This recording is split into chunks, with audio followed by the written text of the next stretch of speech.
ప్రభువుల కొరకాయ మనం సిద్ధపడుతున్నాం. దాని కొరకాయ హెచ్చరిక తీసుకున్నాం. దేవుని యొక్క వాక్యంలో నుండి మత్తయి సువార్త 15వ అధ్యాయం. మత్తయి సువార్త 15వ అధ్యాయము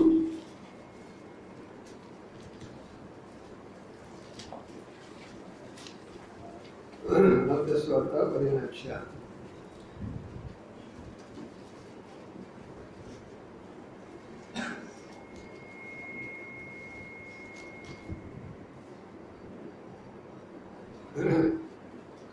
ఆరు, 7, 9 కలిసి ఉన్నాయి. కలిసి చదువుకున్నాం. మత్తయి అధ్యాయం 15వ అధ్యాయం 6, 7, 9 కలిసి ఉన్నాయి. కలిసి చదువుకున్నాం. మీరు మీ పారంపర్యాచార నిమిత్తం దేవుని వాక్యమును నిరర్థకము చేస్తున్నారు. విశ్వాసులారా, ఈ ప్రజలు తమ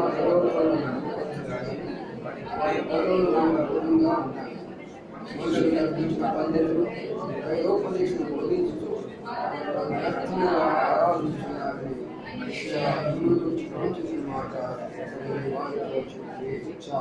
ప్రార్థన చేసుకున్నాం. ప్రేమల మాపలో తండ్రి, నమ్మకమైన మా దేవానికి స్తోత్రాలు చెల్లించుకుంటున్నాం. ఇప్పుడు కూడా వరకు ఆరాధన సమయాన్ని మీరు మాకు అనుగ్రహించినారు. ఆరాధించిన బిడ్డలందరూ బట్టి మీకు స్తోత్రాలు. వారి ఆరాధన లెక్కించి దానికి కావాల్సిన ఆశీర్వాదం దాచేయమని ప్రార్థిస్తున్నాం. వాళ్ళ కొరకే మమ్మల్ని సిద్ధపరచడానికి బలహీన దాసులను జ్ఞాపకం చేసుకోమని ప్రార్థిస్తున్నాం. ఇంకా కొందరు రావాల్సిన వారిగా ఉంటున్నారు, వారు కూడా నడిపిస్తున్నామని ప్రార్థిస్తున్నాం. ఎవరి జాగ్రత్తగా అనాలోచనగా ఇంటి దగ్గర ఉండకుండా దేవుని సన్నిధికి వచ్చి ఈ యొక్క దేవుని ఆశీర్వాదాలు పొందడంలో సహాయం చేయమని, వచ్చిన ఏ ఒక్కరు కూడా ఖాళీగా పడకుండా సహాయపడుతున్నామని, మందిరం చుట్టూ మీ దూతలను ఉంచమని ప్రార్థన చేస్తూ మా మధ్యలో మీ ఆత్మ ఉంచమని ప్రార్థిస్తూ మీ యొక్క వాక్కు మాకు బయలుపాటు చేయమని ప్రార్థిస్తూ, ప్రభావ నేను ఎంతటి వాడును, నీ వాక్యాన్ని బోధించే అర్హత నాకు లేదు, దయతో క్షమించి మరణించి మీ రక్తంలో కడిగి యోగ్యమైనటువంటి పాత్రగా చేసి వచ్చిన ప్రజలతో మీరు మాట్లాడి ప్రభావ మా మధ్యలో గొప్ప జీవాన్ని తీసినమని ప్రార్థన చేస్తూ యేసు పరిశుద్ధనామమున స్తుతించి ప్రార్థించి గణపరిచి వేడుకొంచున్నాము తండ్రి. ఆమేన్. ఇప్పుడు మనం గమనిస్తే ఈ దినాల్లో క్రిస్మస్ దినాల గురించి మనము అనేక విషయాలు వారం దినాలు వింటూనే వస్తున్నాం.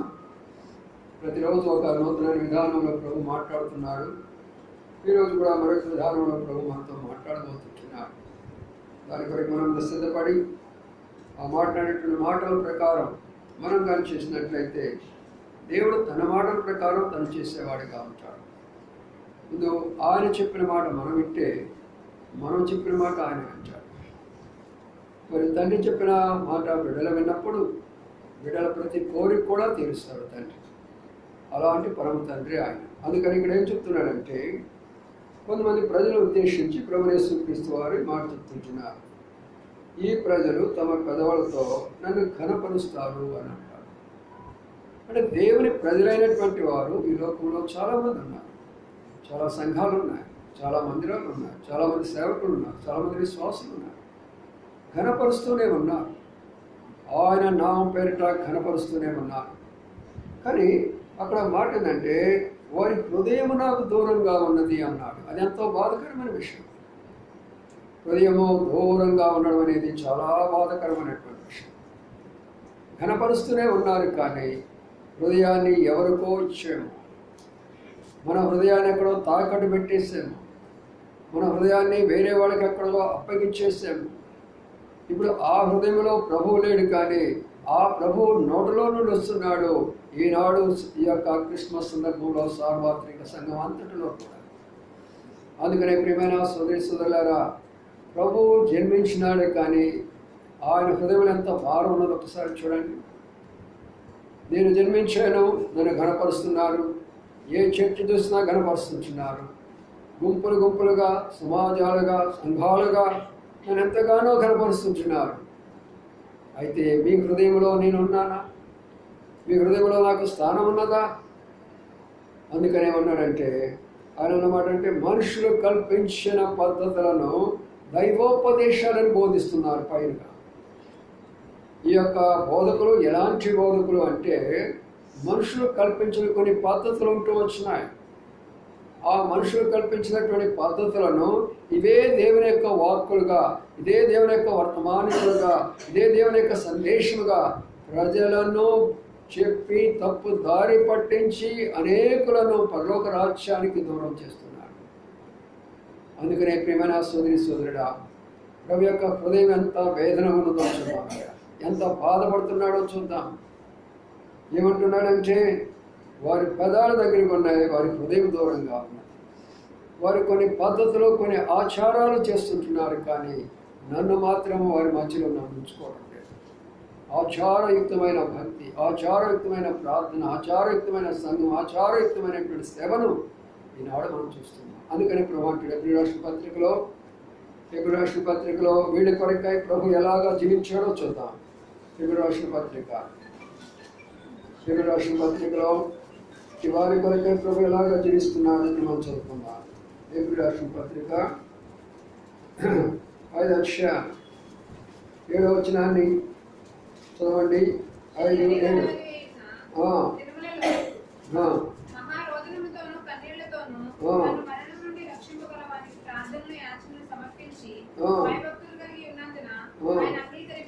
ఆయన అంగీకరించబడడానికి శరీర దినాలలో మహారోదన కన్నీళ్లతో ఉన్నారు.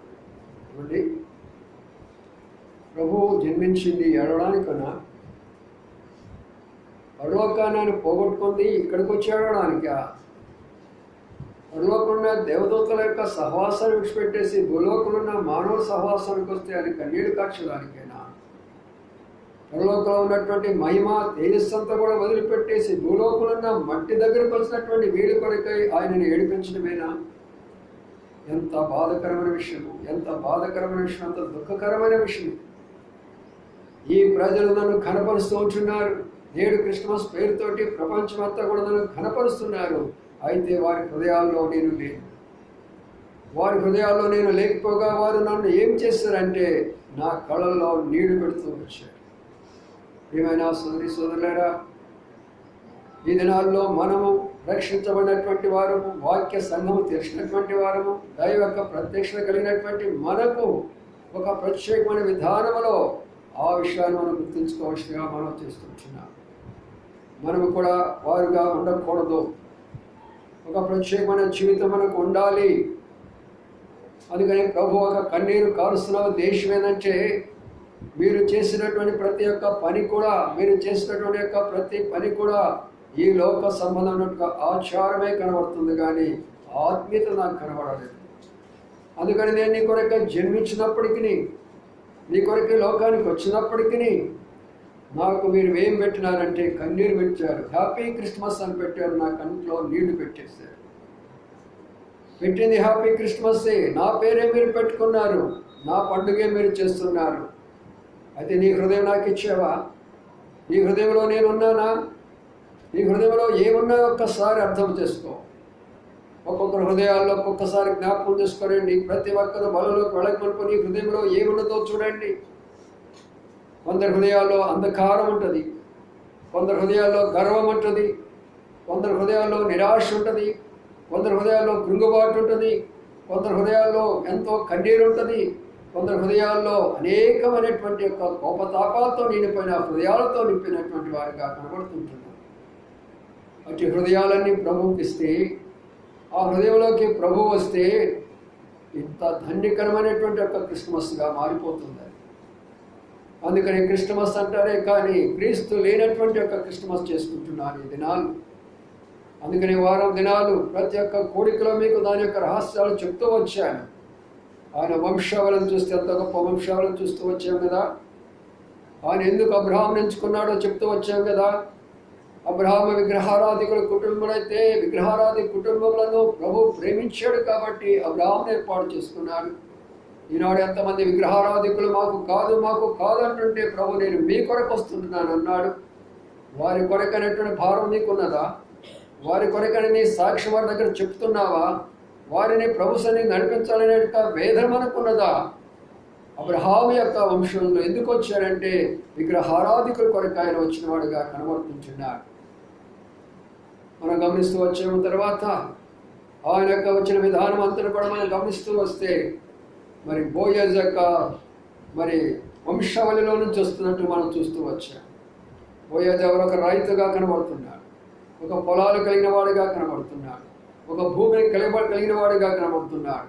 ఈనాడు భూములు ఉన్నటువంటి ఎమ్మెల్యేలు, ఎంపీలు, మంత్రులు వీళ్ళందరూ కూడా భూమే మా దేవుడు అనుకుంటున్నారు, కానీ అజ్ఞానంగా అమాయకంగా అవి ఇచ్చినటువంటి దేవుడు నా కొరకు వచ్చాడు ఆ భూలోకం అనేటటువంటి మనోనేత్రాలు వాళ్ళకి కలగటం లేదంటే దానికి నీవు నేనే కారణం, మనమే దానికి కారణము. ఏదైతే మనం పొందినామో దానిని దాచిపెట్టుకున్నాం, ఏ ప్రత్యక్షం మనం పొందేమో దాన్ని దాచిపెట్టుకుంటున్నాం, ఏ వాక్యాన్ని పొందేమో దాన్ని దాచిపెట్టుకుంటున్నాం. దానిని అనేకులకి ఇవ్వలేకపోతున్నాం, అనేకులకు చెప్పలేకపోతున్నాం, సిగ్గుపడిపోతూ ఉంటున్నాం. అందుకంటున్నాడు. మరి మాట జ్ఞాపకం చేసుకుందాం. ఎజ్రా గ్రంథంలోకి వద్దాము. ఎజ్రా గ్రంథంలోకి వస్తే అక్కడ ఒక మాటను జ్ఞాపకం చేసుకుంటే ఎజ్రా పరిస్థితుల గురించి ఒక్కసారి జ్ఞాపకం చేసుకుందాం. ఎజ్రా మరి 9వ అధ్యాయంలోకి మనం వస్తాము. 9వ అధ్యాయంలోకి వద్దాము. ఎజ్రా 9వ అధ్యాయంలోకి వస్తే 1వ వచనం చదవండి. ఈ సంగతులు సమాప్తమైన తర్వాత పెద్దలు నా యొద్దకు వచ్చి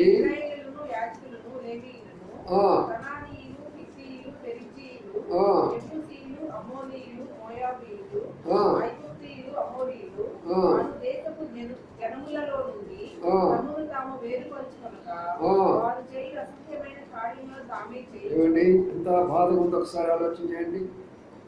ఈ సంగతులు జరిగిన తర్వాత పెద్దలు వస్తుంటున్నారు, యాజకులు వస్తుంటున్నారు, అనేకులు ఆయన దగ్గరికి వస్తున్నారు. ఏంటయ్యా, ఇశ్రాయేల్ అనేవాళ్ళు అమోరీయులతో కలిసిపోయినారు. ఇశ్రాయేల్ అనేవాళ్ళు ఆ లోకంలో ఉన్నటువంటి సందర్భంలో వాళ్ళందరితో కూడా కలిసిపోయినారు. వాళ్ళు ప్రత్యేకపరచుకోలేకపోయినారు. ప్రియమైన సోదర క్రైస్తవ సంఘం అంటే ఒక ప్రత్యేకమైనటువంటి సంఘం. అది ఈనాడు అది కోల్పోయింది. క్రైస్తత్వంలో ప్రత్యేకత లేదు ఈనాడు. ఏ సంఘం చూసినా కూడా కన్నీళ్ళే మిగిలిచేశారు. మనకు నిజమైనటువంటి క్రైస్తవుడు, నిజమైనటువంటి యొక్క విశ్వాసి, నిజమైనటువంటి యొక్క దేవుని యొక్క సేవకుడు కన్నీరు కార్చినటువంటి దినాలే ఈ క్రిస్మస్ దినాలు. హ్యాపీ క్రిస్మస్ కాదు. భూమి మీద ఉన్నప్పుడు యేసు ప్రభువు ఏం చెప్పాను నేను, ఆయన ఏం చేశాడని చూసాం మనము. కన్నీటితో తన యొక్క జీవితాన్ని గడుపుతూ వచ్చాడు. దేని కొరకు కన్నీరు కార్చాడు? ప్రజలు ఆయన మాట వినలేదనే కదా, చెప్పిన మాటకు లోబడలేదనే కదా. తన ప్రజలైనటువంటి వారు, తన జనాంగమైనటువంటి వారు, తన యూదులైనటువంటి వారు, తన ఇశ్రాయేలైనటువంటి వారే ఆయన మీద తప్పులు పడుతూ, ఆయన మీద నిందలు వేస్తూ, ఆయనను వెంబడిస్తూ, ఆయనను చంపాలనేటటువంటి యొక్క దౌర్భాగ్యమైన స్థితిలో ఉన్న వారిని బట్టి, తండ్రి నీవు వీళ్ళ కొరకే నన్ను పంపిస్తే వాళ్ళు నన్ను సిరివేయాలని చూస్తున్నారా? ఆయన పుట్టిన ఉద్దేశం దేని కొరకు? ఆయన పుట్టిన ఉద్దేశం దేని కొరకంటే మానవుడు పాపము ఆయనను అక్కడ నుండి కింద లాగి పడవేసేసింది. మనం పాపం చేయకపోతే ఆయన వచ్చేవాడు కాదు. దేవదూతలు ఉన్నారు కదా, మరి ఆయన ఇక్కడ నుంచి వాళ్ళు లాగలేదు కదా. వాళ్ళు పరిశుద్ధులుగా ఉంటున్నారు, మీరు పాపులుగా ఉంటున్నారు. ఈ పాపులే, మన పాపమే ఆయన పట్టుకొని కిందకు లాగి కింద పడవేస్తుంది. ఒక తండ్రిని, ఒక తల్లిని బిడ్డలు పట్టుకొని కింద పడేసిన తప్ప, నా తండ్రి పడిపోయినాడు, happy Christmas, happy Christmas, happy Christmas. నా తండ్రిని లాగి పడేశాను నా పాపాన్ని బట్టి, happy Christmas, happy Christmas, happy Christmas. నా ప్రియమైన సోదరి సోదరులారా, అందుకని ఇప్పుడు ఏం చేస్తున్నానంటే, అదే ఎజ్రాలో చూడండి 10వ చూస్తే 10వ ఏం చేస్తున్నాడు ఎజ్రా? ఏడుస్తున్నాడు. ఎజ్రా ఏడుస్తున్నాడు. ఎందుకు ఏడుస్తున్నాడు? తన కొరకు ఏడుస్తున్నాడా? రాత్రి కూడా మనం చూస్తూ వచ్చాం, ప్రార్థనా మీటింగ్లో ప్రభు మంచి సమయం మనకి ఇచ్చాడు. దావీదు ఏం చేశాడంట? జనులు ధర్మశాస్త్రాన్ని అనుసరించలేదు కాబట్టి నా కన్నీరు ఏం తక్కువ అండి ఆయనకి ఏడవడానికి. దావీదేమన్నా రాజు కాదా? ఆయనకేమైనా భార్యలు లేరా? ఆయనకేమైనా కుమారులు లేరా? ఆయన దగ్గర అధికారులు లేరా? ఆయన దగ్గర సైన్యం లేదా? ఆయన దగ్గర బంగారం లేదా? ఆయన దగ్గర ప్యాలెస్ లేదా? మరి ఎందుకు ఏడ్చినట్టు? పరలోకంలో ఉండేవాళ్ళు అనుకునేవాడు, ప్రభు ద్వారా ప్రేమించబడవాళ్ళ అనుకునేవాళ్ళు, ప్రభు దగ్గర నమ్మకస్తులను చెప్పాలనుకునేటటువంటి వారు అందరూ కూడా కన్నీరు కార్చాల. తన కొరకు ఏడవడం కాదు, తన కొరకు ఏడవడం కాదు. జనులు నీ ధర్మశాస్త్రాన్ని నిరాకరించారు, నన్ను గణపరుస్తున్నారు, నా పేరు పెట్టుకొని పండుగలు చేసుకుంటున్నారు, హృదయాలు దూరం చేసుకుంటూ ఉన్నారు. ప్రియమైన సహోదరులారా, సహోదరులారా, ఎజ్రా కన్నీరు ఏడుస్తూ ఉంటున్నాడు, ఎంతగానో బాధపడుతున్నాడు. ఎందుకంటే అయ్యా నీ ప్రజలైనటువంటి వారు ప్రత్యేకత లేదు. ఈ రోజున ఇశ్రాయేలు జనాంగంలో ప్రత్యేకత లేదు, క్రైస్తవ జనాంగంలో ప్రత్యేకత లేదు. దేవుని సంఘాలన్నీ కూడా ఒకే రకం అనుకుంటున్నారు. దైవ సేవకుల్లో ప్రత్యేకత లేదు. ఎంత దుఃఖకరమైన విషయం ఒక్కసారి ఆలోచన చేయండి. ఒక స్త్రీ లూకాసు వార్త 7 మనం చూస్తాం, కన్నీళ్లతోటి ప్రభు యొక్క పాదాలను తడిపిందట. ఏం కర్మ పట్టింది ఆమెకి? ఆమె కర్మ ఏం పట్టింది ఆమెకి? కన్నీడు, యేసుప్రభు దగ్గర కన్నీడు కార్చాల్సిన పని ఏమొచ్చింది? ఒకటి అర్థం చేసుకోనండి. ప్రభు చెప్పిన మాట, ఆమె విస్తారంగా నన్ను ప్రేమించింది కాబట్టి ఆమె విస్తారమైన పాపాలు క్షమించబడ్డాయి. మనం విస్తారంగా పాపాలు చేస్తాం, ఇంటి దగ్గర, బయట, లోన, ఎక్కడంటే అక్కడ మన ఇష్టం వచ్చిన పాపాలు మనం చేస్తాం. కానీ పశ్చాత్తాపడుతున్నామా? కన్నీరు కారుస్తున్నామా? క్రైస్తవులను చెప్పుకుంటున్నాం కానీ ఏనాడైనా కన్నీరు కార్చు ప్రభువా, నేను ఈ పాపం చేశానయ్యా నన్ను క్షమించని ఏనాడైనా కన్నీరు కార్చున్నావా? ఒక రాజుగా ఆయన కన్నీరు కారుస్తున్నాడే, ఎజ్రా ఒక యాజకుడిగా కన్నీరు కారుస్తున్నారే. ఈనాడు ఎంతమంది యాజకులు కన్నీరు కారుస్తుంటున్నారు. యాజకులు ఏం చేస్తున్నారు? ఈనాడు పెద్ద పెద్ద స్క్రీన్లు పెట్టుకుంటున్నారు యాజకులు, అడ్వర్టైజ్మెంట్ పెట్టుకుంటున్నారు, ఫోటోలు పెట్టుకుంటున్నారు యాజకులు. అందరూ కూడా పిలుస్తున్నారు యాజకులు, రండి క్రిస్మస్ జరిపిస్తున్నాము, సెమీ క్రిస్మస్ జరిపిస్తున్నాము. ఎక్కడండి సెమీ క్రిస్మస్? బైబిల్లో ఎక్కడుంది అసలు సెమీ క్రిస్మస్? ప్రజలందరూ కూడా ఈనాడు అందరూ ఈ రీతిగా జనాలందరినీ పోగు చేసుకుంటూ ఉన్నారు. నేను ఒక ఫోటోలు చూసినప్పుడు నాకు చాలా బాధ వచ్చింది. రాత్రి కూడా ఎంతో బాధగా తనకు కూడా చూపించి నేను కూడా బాధపడుతూ వచ్చాను. ఒక దైవ సేవకుడిగా ఉండి ఏదో ఒక ప్రత్యేకమైనటువంటి కూడికి పెట్టుకుంటూ క్రిస్మస్ సందర్భంలో తన భార్య దగ్గర తనతో నిలబడి ఫోటోలు తీసుకున్నారండి. ఆయనేమో సూట్ వేసుకున్నారు, అమ్మగారి జడలంతా ఎరబోసుకున్నది దయ్యంలాగా, కనీసం పైన ఉన్నటువంటి ఆ షాలు కూడా వేసుకోలేదు. పాస్టమ్ అంట, సేవకులు అంట, రివైవల్ మీటింగ్స్ అంట, ఉద్యోగ మీటింగ్స్ అంట, ఏడవాలా అటువంటి వాళ్ళని చూసి నవ్వాలా, మనము వాళ్ళ దగ్గరికి వెళ్ళి కూర్చోవాలా? ఎంత బాధకరమైన పరిస్థితి నేటి దినాల్లో మనం చూస్తున్నాం. ఎజ్రా ఏడుస్తున్నాడు. ఎజ్రా ఏడ్చినాడు వాళ్ళ కొరకై. దావీదు ఏడుస్తున్నాడు తన ప్రజల కొరకై. వాడికి ఏది తక్కువ లేదయ్యా, వాడికి ఏది తక్కువ లేదు. ఇంకొక మాట చూద్దాం రండి. అపోస్తలుల కార్యముల అధ్యాయంలోకి వద్దాం. ఇక్కడ కూడా ప్రభు అనేక మాటలు మనకు జ్ఞాపకం చేస్తుంటున్నాడు. అపోస్తలుల కార్యము 20వ అధ్యాయం. అపోస్తలుల కార్యము 20వ అధ్యాయంలో ఎంత చక్కగా మాట మాట్లాడుతుందో చూద్దాం. చదవండి. 19వ అధ్యాయం.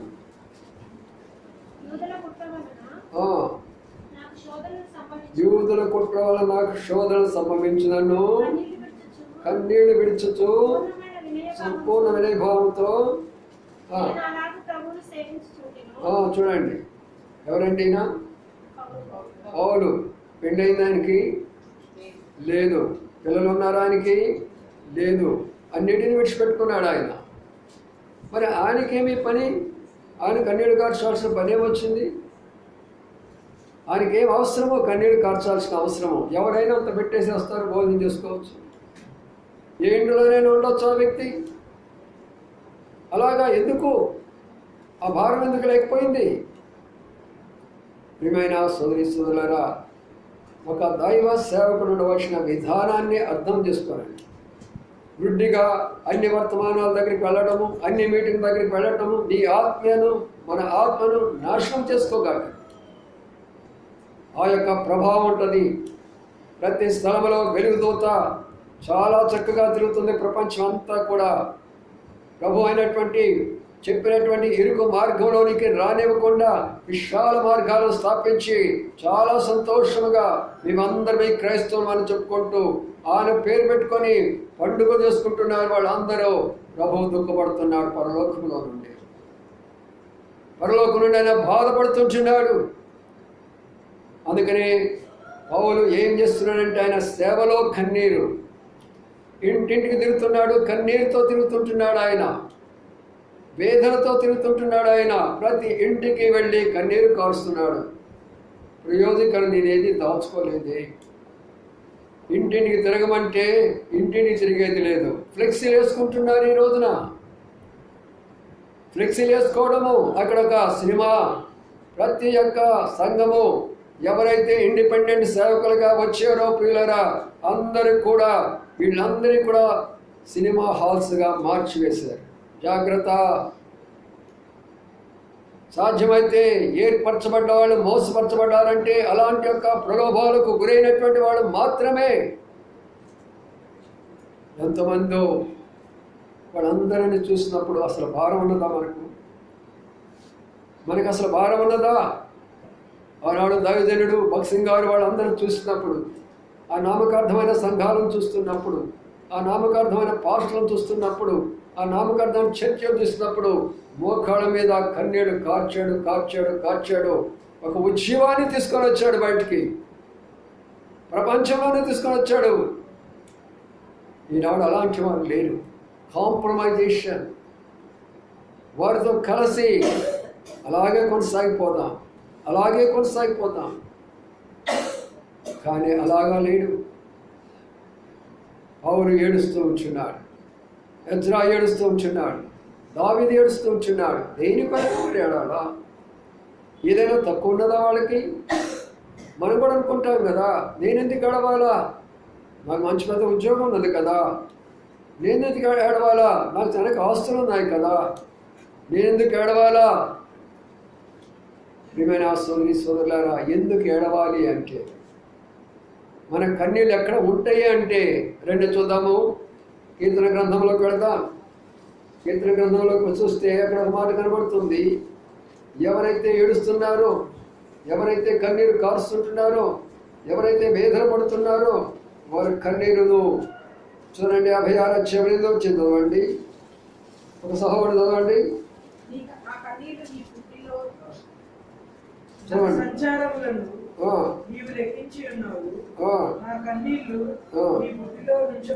చాలు. నా కన్నీళ్లు నీ బుడ్డిలో, ఆ తర్వాత కవిలలో కవులంటే ఏంటండి? దేవుని దగ్గర ఒక గ్రంథం ఉంటుంది. దేవుని దగ్గర గ్రంథం ఉంటుంది. అది గుర్తుంచుకోండి. ఎవరైతే ప్రభు కొరకై కన్నీరు కార్చారో, ఆత్మల కొరకై కన్నీరు కార్చారో, సేవల కొరకై కన్నీరు కార్చారో, సంఘాల కొరకై కన్నీరు కార్చినారో, ప్రభు కొరకై కన్నీరు కార్చిన వారందరి యొక్క కన్నీరు అక్కడ ఏముంటుందో తెలిసిన ఆ గ్రంథంలో ఆయన భద్రపరిచినాడు. మన కన్నీరంతా అక్కడ ఉంటుందట. ఎప్పుడు కూడా వ్యర్థం కాదు ప్రియులారా. బాధపడినప్పుడు కన్నీరు కారడం కాదు, మనకు నష్టం వచ్చినప్పుడు కన్నీరు కారడం కాదు, మన కుటుంబంలో పరిస్థితులు మారినప్పుడు కన్నీరు కారడం కాదు.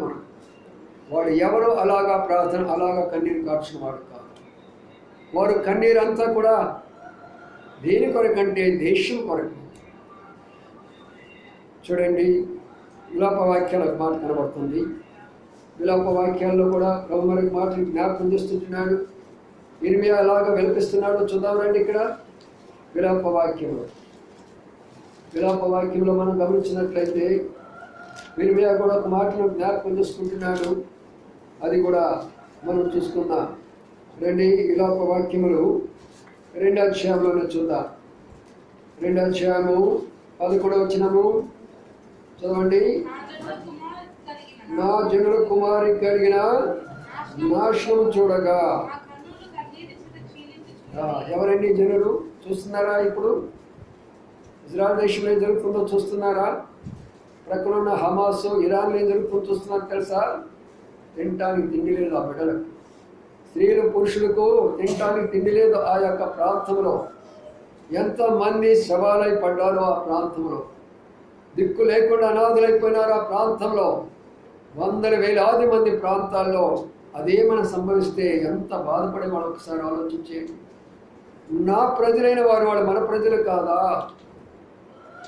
మనమందరూ దేవుని ప్రజలైనప్పుడు వాళ్ళ ప్రజలు మన ప్రజలు కాదా?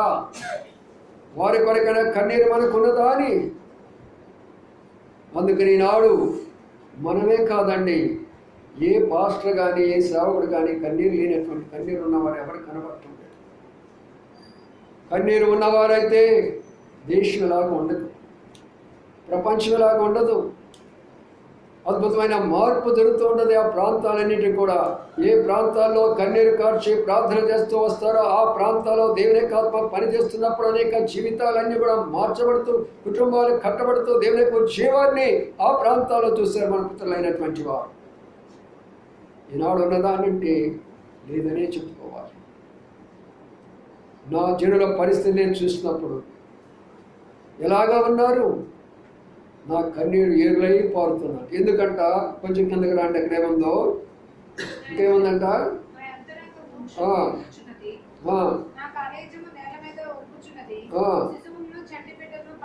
శిశువులు సంటి బిడ్డలు ఎక్కడమ్మా?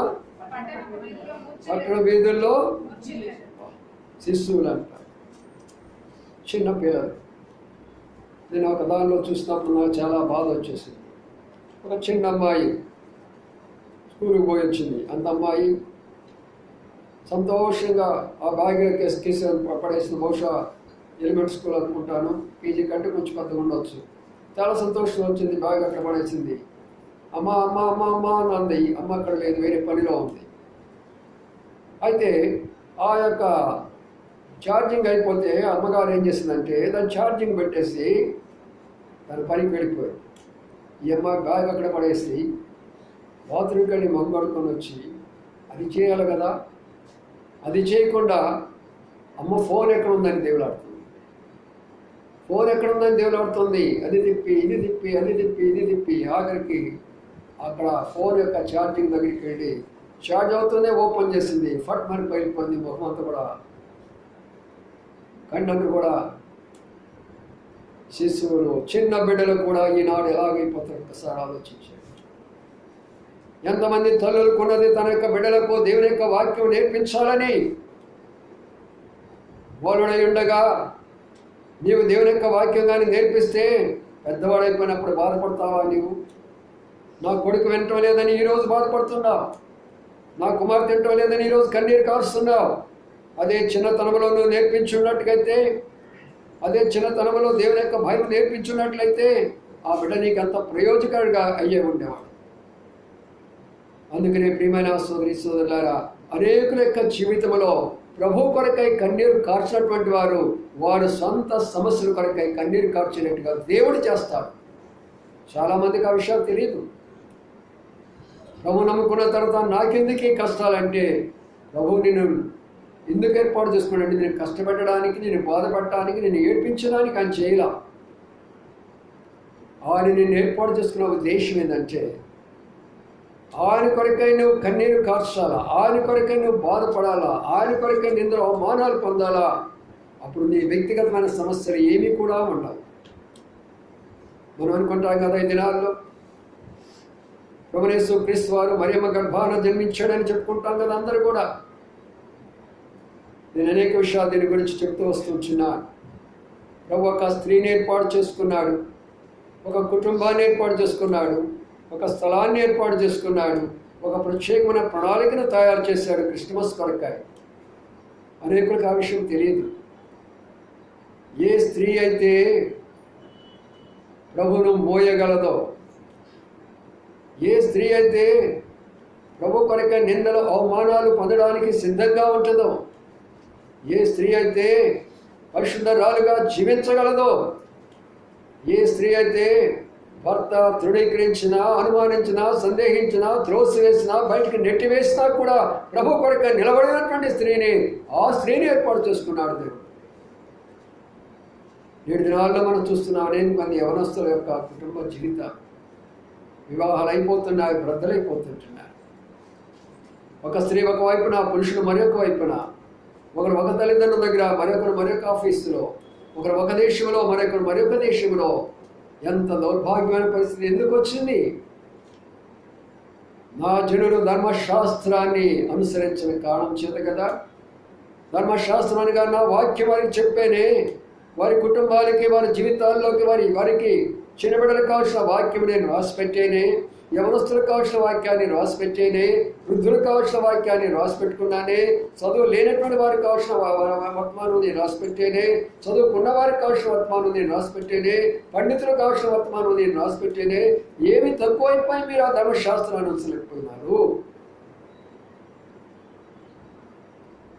అందుకనే ప్రియులారా, ఇక్కడ మనం గమనించినట్లయితే కన్నీరు కన్నీరు కన్నీరు కన్నీరు కన్నీరు కన్నీరు కార్చడము చాలా ప్రాముఖ్యమైన విషయం. ఇవి కన్నీరు కార్చిపోతే అక్కడ కార్యం జరగనే జరగదు. మేము నాగపూర్లో ఉన్నప్పుడు ఒక సహోదరుడి ఇంట్లో కూడికి పెట్టేవాడు. ఆమె మాత్రము వచ్చి కూర్చుంటుంది, బిడ్డలు కానీ కూర్చుంటుంది. దేవుని వాక్యం వినడానికి కొరకై. అయ్యగారు బాగా త్రాగేవాడు. మీటింగ్ అయిపోయేటప్పుడు వచ్చి కూర్చుండేవాడు. నేను హెచ్చరించే, నేను సహోదరా పద్ధతి కాదు. నీ ఇంటిలో ప్రార్థన జరుగుతున్నప్పుడు నీవు అలాగా చేయవద్దు. నీవు నాతో పోరాటం లేదు, కుటుంబంతో పోరాటం లేదు, నువ్వు పోరాటం ప్రభుతో పోరాడుతున్నావు. హెచ్చరించాడు. వినలా. ఎంత పరిస్థితి తెచ్చుకున్నాడంటే, ఎంత భయంకరమైన పరిస్థితి తెచ్చుకున్నాడంటే ఆరోగ్యం అంతా కోల్పోయాడు. 6 అడుగుల ఎత్తు మనిషి, ఎర్రగున్న మనిషి, ఇంత లావుగున్నటువంటి మనిషి, షుగర్ పట్టుకుంది, బీపీ పట్టుకుంది, అనేకమైన పట్టుకున్నా. ఇలాగైపోయినాడు. నాకంటే చాలా పెద్దవాడు, గవర్నమెంట్లో ఉద్యోగం. నా దగ్గరికి వచ్చాడు, మోకాళ్ళు ఉన్నాడు. తమ్ముడు, నన్ను క్షమించు, నీ మాట వినలేదు నేను. ఈనాడు నాకు ఈ పరిస్థితి వచ్చింది, నా కొరకై ప్రార్థిస్తావా? అప్పుడు నేనన్నాను, నీ ఆరోగ్యం ఆయన చేతిలో. నీ వెళ్ళు, కన్నీరు కార్చు ప్రభు దగ్గర. దేవుని యొక్క మందిరం కొరకై, దేవుని యొక్క ప్రజల కొరకై, నీ ఇంటి వారి కొరకై నీవు చేసినటువంటి ప్రతి పనిని కన్నీరు కార్చును అక్కడ. అంతా కూడా చెప్పాను భార్యతో కూడా, అమ్మా నేను బాధ పెట్టిన మాట వాస్తవమే, నీ ఆరోగ్యం కూడా కోల్పోయినావు. నీవు కూడా ఎంతో ఆరోగ్యం ఉన్నటువంటి నీవు సన్నగా బలహీనమైపోయినావు. ఇవాళ రేపు చనిపోయే స్థితిలోకి నీవు కూడా వచ్చావు. ఎందుకంటే దేవుడు నేను దర్శిస్తున్న సమయంలో మీరు దేవునితో పోరాడుతూ వచ్చిన కారణం చేత దేవుడు నీతో పోరాడుతున్నాడు. అందుకని మీకు దుస్థితి వచ్చింది, కన్నీడు కార్చమని చెప్పాను.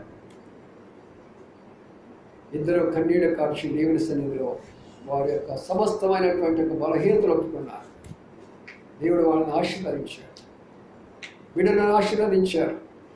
మేము ఉన్నప్పుడు అది సామాన్యంగా ఉన్నటువంటి పెంగిటిల్లో ఈనాడు బిల్డింగ్గా మేము చూస్తుంటే మాకు ఆశ్చర్యంగా ఉన్నది. ఆనాడు ఆయన మీటింగ్ అయిపోయినటువంటి ఆయన మీటింగ్ ముందు వచ్చేసి పరిచర్య చేస్తూ ఉన్నప్పుడు మాకు ఆశ్చర్యం అయిపోయింది. కన్నీళ్ళు మనుషులను మార్చివేస్తాయి. వస్తున్నారు హాయిగా, వింటున్నారు హాయిగా, బాగుంది వర్తమానాలు అనుకుంటున్నారు, కానీ కన్నీళ్ళు దేవుని యొక్క హృదయంలో, కన్నీళ్ళు దేవుని యొక్క కళల్లో. వేదన పడండి, బాధపడండి. మార్పులేని బిడ్డల కొరకు, మార్పులేని భర్తల కొరకు, మార్పులేని భార్యల కొరకు, నామకార్థ సంఘాల కొరకు, ఈ నామకార్థమైనటువంటి సేవకుల కొరకు ఈ కన్నీరు కార్చాలా. అప్పుడే గొప్ప ఉద్యమం వస్తుంది ప్రియులారా. కొన్ని సంవత్సరాల కిందట ఫారిన్లో జరిగిన సంగతి చెప్తుంటున్నాను. ఇప్పుడు అక్కడ ప్రార్థన జరుగుతుందని మనలాగా కొంతమంది కలిసి ప్రార్థన చేస్తూ ఉండేవాళ్ళు. ఆ ప్రక్కనే బ్రాందీ షాప్ పెట్టారు. ఆ బ్రాందీ షాప్ పెట్టేసేసి రోజు అక్కడ గొడవే, ఇక్కడ ప్రార్థన, అక్కడ బ్రాందీ షాప్, ఇక్కడ ప్రార్థన, అక్కడ బ్రాందీ షాప్. అప్పుడు వాళ్ళందరూ కూడా అక్కడ నిర్ణయించుకున్నారు, మనమందరం కలిసి కన్నీరు కార్చి ప్రార్థన చేసుకుందాం అన్నారు. అందరు కలిసి ప్రార్థన చేస్తున్నారు, భారంగా ప్రార్థన చేస్తున్నారు. ప్రభువా, మమ్మల్ని ఎందుకు తీసుకొచ్చావు ఈ స్థలంలోకి? ప్రక్కనేమో బ్రాందీ షాప్ ఉన్నది, భయంకరమైనటువంటి పోరాటం మాకున్నది, ఎలా చేయాలి ప్రభువా? అందరు కన్నీరు కారుస్తున్నారు. దేవుడు తుఫానును పంపించాడు. దేవుడు తుఫాను పంపించాడు. తుఫాను వచ్చింది, ఆ గాలి వచ్చింది, ఆ మొత్తం షడ్లేసి వెళ్ళిపోయింది. ఇటు వెళ్ళిపోయింది కూడా తెలియనే తెలియదు. నా ప్రియమైన సోదరి సోదరులారా, కన్నీరు ప్రార్థన జీవితాలను మారుస్తుంది. కన్నీరు ప్రార్థన కుటుంబాలను మారుస్తున్నది. కన్నీరు ప్రార్థన సంఘాలను మారుస్తున్నది. కన్నీరు ప్రార్థన సమాజాన్ని మారుస్తున్నది. ఈ రోజున మనం చూస్తే దేవుని యొక్క నామం ఎంతగా అవమానపరచబడుతుందో ఒకరైనా తెలుసా? యేసు ప్రభువారు మరీ పుట్టలేదు. ఎంతమంది అన్యాయమైనటువంటి యొక్క గ్రంథాలు ఆయన మీద వ్యతిరేకంగా రాస్తున్నారు తెలిసిన. ఈ ప్రభుత్వాలు వచ్చిన తర్వాత ఆ ప్రభుత్వాలు ఏమాత్రం కూడా బాధ్యత తీసుకోకుండా ఉంటే ఎన్ని రకాలుగా ప్రభు యొక్క మాటలు మనం వింటున్నాము, చూస్తుంటున్నాము. ఎంత బాధకరమైన పరిస్థితి, ఎంత వేదనకరమైన పరిస్థితి. ఆమె కన్యకే కాదు, రోమా సైనికుడు ఆమెతో ఉన్న సంబంధాన్ని బట్టి పుట్టాడని ఒక క్రొత్త గ్రంథాన్ని ఒకటి రాస్తున్నారు. ఎంత బాధ ఉంటుంది ఒకసారి ఆలోచన చేయండి. ఏ ప్రభు నమ్మేమో, ఏ ప్రభు కొరకే మన సమస్తాన్ని విడిచిపెట్టామో, ఆ ప్రభువు ఈ రీతిగా దూషిస్తుంటే, ద్వేషిస్తుంటే ఎలాగా మన కన్నీరు కార్చుకొని ఉంటాం? వారి కొరకే మనం ఎలాగా ప్రార్థన చేయకుండా ఉంటాం? ప్రతి ఒక్కరు కన్నీరుతో నింపాలా. అప్పుడు గొప్ప ఉజ్జీవాన్ని మనం చూస్తాం ప్రియులారా. అనేక జీవితాలు మనం మారటం చూస్తాము. అనేక కుటుంబాలు కట్టబడడం మనం చూస్తాము. సమాజం అంతా కూడా మారిపోతుంది ఆ కన్నీటితోటి. అందుకనే ఒక్కొక్కరి విషయాన్ని మనం చూస్తుంటే ఇర్మియా విలపిస్తూ వచ్చాడు తన ప్రజల కొరకై. ఎజ్రా వాళ్ళలో ప్రత్యేకత లేదని ఏడుస్తూ వచ్చాడు. ఎజ్రా కన్నీరు కార్చి బోధ చేస్తూ పౌలు ఏడుస్తూ వచ్చాడు వాళ్ళ కొరకై. నా పరిస్థితి ఈరోజు ఎంతకాలం ఈ యొక్క ఆచారాల్లో మనం సంతోషపడుతూ వద్దాం? ఎంతకాలం మనం ఆమె యొక్క భారం లేనటువంటి క్రైస్తవులుగా జీవిస్తాము? ఒక్కసారి మన హృదయాల్లో ఆ మంట ఎందుకు రావటం లేదు? పెదాల దగ్గర నీకు ప్రార్థన ఉన్నది, పెదాల దగ్గర మనకు వాక్యం ఉన్నది, హృదయము మండటం లేదు, హృదయంలో వేదన లేదు. రేపు నీ కళ ముందే నీ బంధువులే, నీ మిత్రులే, నీ స్నేహితులే, నీ కుటుంబ సభ్యులే నరకంలో కాలుతూ ఉన్నప్పుడు అప్పుడు ఏడుస్తావా? వారి కొరకై అప్పుడు బాధపడతావా? ఈమెను ఆస్వాదిస్తున్నారా? ప్రభువే కన్నీరు కార్చినప్పుడు మనమంతటి వారు, ప్రవక్తలు కన్నీరు కార్చినప్పుడు మనమంతటి వారు, దైవ సేవకులు కన్నీరు కార్చినప్పుడు మనమంతటి వారు. ఏమాత్రము భారం లేదు, ఏమాత్రము బాధ్యత లేదు. నామకార్థంగా ఉండాలనుకుంటున్నామా? గుంటూరులో ఉన్న హెబ్రోను కూడా అన్ని సంఘాల్లాగానే ఉందని అనిపించుకుందామా? లేదది వాక్యానుసారమైన సంఘం, అది సరైనటువంటి పునాది కలిగినటువంటి సంఘం, అది ఆత్మల కొరకై ప్రార్థించే సంఘం, అది ఆత్మలను వెదికేటటువంటి సంఘం, అది ఆదరించినటువంటి యొక్క సంఘం, అది ఆ సాక్ష్యాన్ని సంపాదించుకుందాం. ఏమి కావాలి ఈ రోజున మనకు? ఈ క్రిస్మస్ దినాల్లో ఏం కావాలి? అందుకనే మనం ఒకసారి మనం పరీక్ష చేసుకుంటూ ఉందాం. ప్రభు, ఈ కన్నీరు నాకెందుకు లేదు, ఈ కన్నీరు నాకెందుకు లేదు? మనకు తెలుసు వారి సమయంలో 1వ అధ్యాయంలో హన్నా ఏమని ప్రార్థన చేస్తున్నది? దేని కొరకు ప్రార్థన చేస్తున్నది? ఒక బిడ్డనేమో అని ప్రార్థన చేస్తుంది. ఆ బిడ్డను తన కొరకే ఉంచుకోవాలనుకుందా? ఏమని ప్రార్థన చేసింది? అయ్యా, నీ ఒక బిడ్డనిస్తే తిరిగి నేను ఆ బిడ్డను నీకు ఇస్తానయ్యా. ఉన్నారు ఒక్క తల్లి అయిన ఇక్కడ. అరే యవనస్తులారా, మీరు ప్రభు కొరకై జీవించండి రా, ప్రభు కార్యాలు చేయండి రా. మిమ్మల్ని ఏ తక్కువ చేయడు, మీకు జ్ఞానం ఇస్తాడు, మీకు తెలివిస్తాడు. ఈ లోకంలో మీకు ఏది తక్కువ చేయడు, ఒక ఉన్నతమైన స్థానంలోకి వెళతావు. ఒక్క తల్లి అయినా ముందుకు వచ్చిందా అని, నా బిడ్డను నా ప్రభు కొరకే నేను ఇస్తానని ఒక తల్లి ముందుకు వస్తున్నదా అని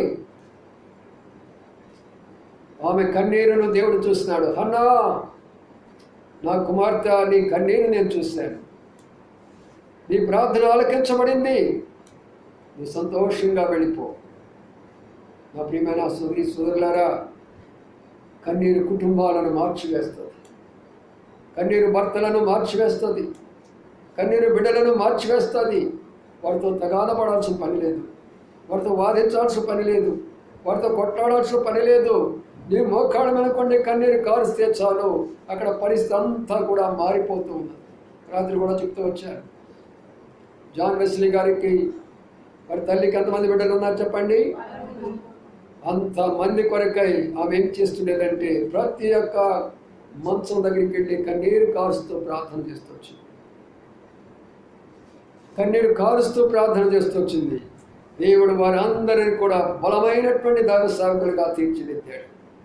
ప్రతి కుమారుడు కూడా, నేను దేవుని సేవ చేస్తాను, నాకు ఉద్యోగం వద్దు, నాకు వ్యాపారం వద్దు, నాకు ఆస్తులు పొలాలు వద్దు, నా ప్రభు కొరకే నేను చేస్తానని ఆమె చేసిన కన్నీరు యొక్క ప్రార్థనా ఫలితం. ఈనాడు అలాంటి తల్లులు కావాలా? ఈ దినాలు అలాంటి తల్లులు లేరు. ఇప్పుడు ఎంత భయంకరమైనటువంటి పరిస్థితిని క్రైస్తవాళ్ళలో చూస్తున్నామంటే మనకి మిగిలిపోయింది కన్నీరే. ఎక్కడ చూసినా కూడా లోకానుసారమైనటువంటి యొక్క నాట్యాలు చూస్తూ ఉంటున్నా. యవనస్తులు వారి యొక్క సమస్తాన్ని కూడా సినిమా యాక్టర్లాగా తయారైపోయినారు. బోధకులంతా కూడా సినిమా యాక్టర్లుగా, హీరోల్లాగా తయారైపోయినారు. వారి కొరకై ప్రార్థన చేసేది ఎవరు? వారెవరు? ఆయన ఇందాక చూసాం కదా, మీరు నా పేరు పెట్టుకొని పండుగలు చేసుకుంటున్నారు, నన్నే ఆరాధిస్తున్నారు, నన్నే కనపరుస్తున్నారు, నా పేరే ఉంది. నీ హృదయం ఎక్కడ ఉన్నది? లోకంతో లేదా? నీ హృదయం ఎలాగున్నది? పాపంతో నిండలేదా? లోక ఆశల కొరకై, శరీర ఆశల కొరకై నువ్వు జీవించడం లేదా?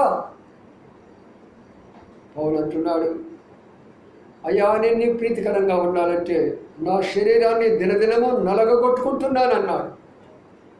ఎందుకు నలగొట్టుకుంటున్నాడు? శరీరం నలగొట్టుకోవడం అంటే ఏమిటి? శరీర ప్రతి కోరికను చంపేసుకుంటున్నాడు, శరీరంలో ఉన్న ప్రతి కోరికను చంపివేసుకుంటున్నాడు. అందుకని మూడవ ఆకాశానికి ఎత్తబడ్డాడు, పరదేశకు వెళ్ళిపోయినాడు. పరదేశంలో ఆయన యొక్క స్వరం విన్నాడు. శరీరాలను నల్లగొట్టుకోవడానికి ప్రయత్నం చేయండి.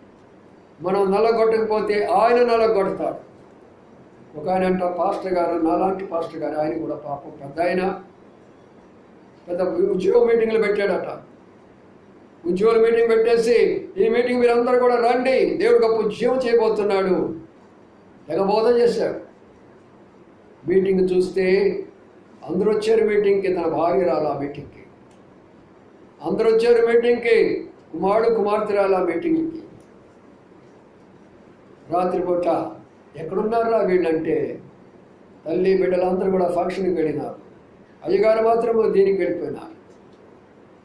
ఉద్యోగ సభలు ఎంతో బాధ కలిగింది ఆయనకి, ఎంతో అవమానంగా ఫీల్ అయిపోయినాడు.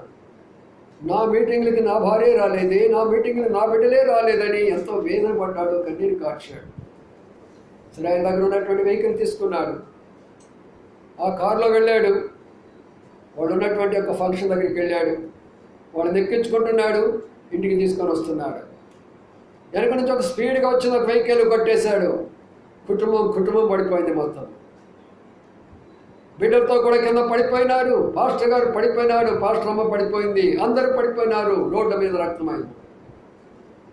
దేవుని మాట వినకపోయినామా, దేవునికి లోబడిపోయినామా, ఆయన మనలను కన్నీరు కార్పిస్తాడు. ఆ పరిస్థితి మనం తెచ్చుకోవద్దు. ప్రభు నామ పేరిట అన్నీ జరుగుతున్నాయి ఈనాడు ప్రపంచం అంతా కూడా. కానీ యొక్క నామకార్థాన్ని తీసేసినటువంటి ఉద్యోగపరులు లేవాలి, ప్రతి యవనస్తులు లేవాలి, దైవ వాక్యాన్ని పట్టుకోవాలా. ప్రభువా, నేను ఎట్టి పరిస్థితిలో కూడా వీరి కొరకై మరణిస్తాను, కానీ ఉద్యోగాన్ని తీసుకొస్తాను. నేను ఆఫ్రికా ఖండమంతా కూడా చీకటి ఖండము. డేవిడ్ బ్రైనాడు వెళ్ళినప్పుడు వాళ్ళందరూ కూడా మనుషులను తినేటటువంటి వాడు. ఈనాడు కూడా చూడండి, ఆఫ్రికా ఖండం చూస్తే నేను రోజు చూస్తాను ఆఫ్రికాని కావాలని. దానిలో ఎంత వేదన పడి ప్రార్థన చేస్తాను తెలుసా. రాత్రి పడుకున్నప్పుడు మొట్టమొదటి